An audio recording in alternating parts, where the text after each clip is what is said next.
Hello, my name is Caleb Chua, and today I am going to be using these puppets glued on popsicles to make a story. Today's lesson is about Shadrach, Meshac, and Abednego being tossed into a fiery furnace. Let's get started. This is Daniel. He was captured by King Nebuchadnezzar. King Nebuchadnezzar also took Daniel's 3 friends, Shadrach, Meshac, and Abednego. Once they got to Babylonia, the king ordered his servant to go and bring him his delicacy. But being the faithful Jews they were, they rejected.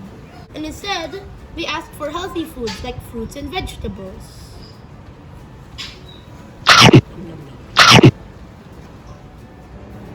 One day, the king asked them to bow down to his statue. But being the faithful Hebrews they were, they objected it. And this made the king very mad.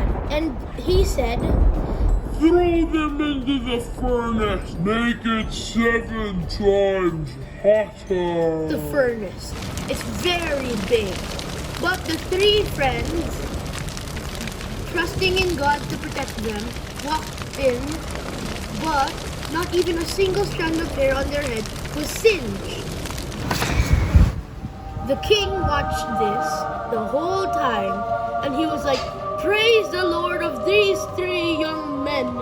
And it was no wonder why these 3 Hebrews were respected for a very long time. The end.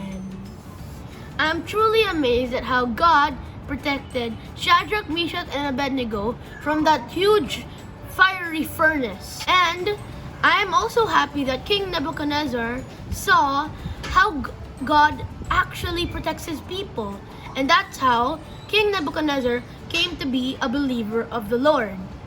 The lesson I've learned here is that if you put your faith in God, He will not fail to protect you. Just like He did with Shadrach, Meshac, and Abednego. That's all for today, folks. Thank you for listening and goodbye.